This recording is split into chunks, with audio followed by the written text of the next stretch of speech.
Kering.fr, la banque de tous les investisseurs, vous présente le journal de l'écho. Europe 1. Toute l'actualité économique avec Anne-Laure Jumet. Bonsoir Anne-Laure. Bonsoir. Et la bourse de Paris de nouveau en baisse. Oui, moins 1% à 4421 points. Quatrième séance de baisse. Le marché a été déçu par les statistiques de l'emploi aux États-Unis.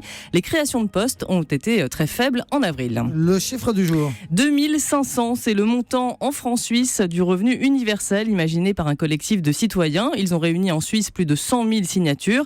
Et donc un référendum, une votation, comme on dit dans ce pays, va être organisée dimanche dans 26 cantons pour ou contre ce revenu universel. L'idée, c'est de donner un filet de sécurité à ceux qui ne travaillent pas et de remplacer toutes les aides existantes en accordant donc 2500 francs suisses par mois, soit 2260 €. Alors ça peut paraître très élevé, mais en Suisse, il faut savoir que le seuil de pauvreté est fixé à près de 2000 €. Cette idée n'a malgré tout que peu de chances de passer puisque selon les sondages, 6 électeurs sur 10 y sont opposés. L'entreprise du jour. C'est Accor, le géant français de l'hôtellerie. Son premier actionnaire s'appelle Jin Jiang. C'est un groupe chinois contrôlé par la municipalité de Shanghai.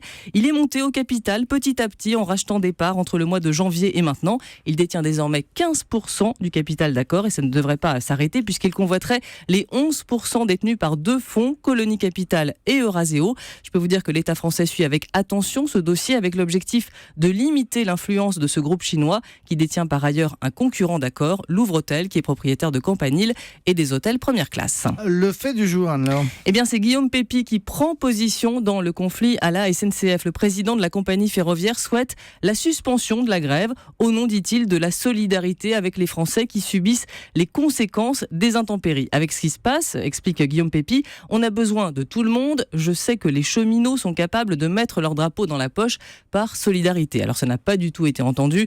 La CGT Cheminots et Sudrail ont indiqué dans la foulée qu'ils maintenaient leur préavis de grève. Sudrail appelle même à un durcissement du conflit. De son côté, Guillaume Pépi fait les comptes. Les dégâts liés aux inondations se chiffrent déjà pour la SNCF en dizaines de millions d'euros. À ça, il faut ajouter le coût du conflit, 15 à 20 millions d'euros par jour, soit pour l'instant un manque à gagner compris entre 135 et 180 millions d'euros. Dans la gestion de cette grève, d'ailleurs, Guillaume Pépi apparaît fragilisé. Ce matin, le ministre des Transports, Alain Vidalis, a été très ferme.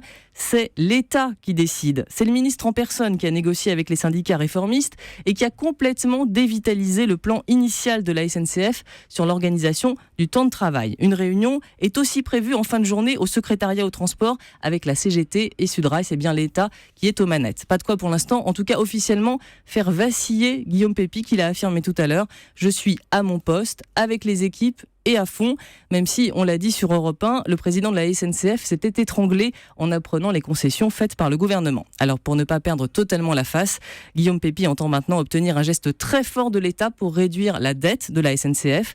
Un appel qui pourrait être entendu. Le Premier ministre Manuel Valls l'a annoncé ce matin. Il prendra des décisions très rapidement sur la trajectoire financière de la SNCF. Ce sont les mots employés. Le temps presse. On est maintenant à une semaine du début de l'euro. Événement dont la SNCF est le transporteur officiel. Merci beaucoup et bon week-end. Le journal de l'écho était signé Anne-Laure Jumet.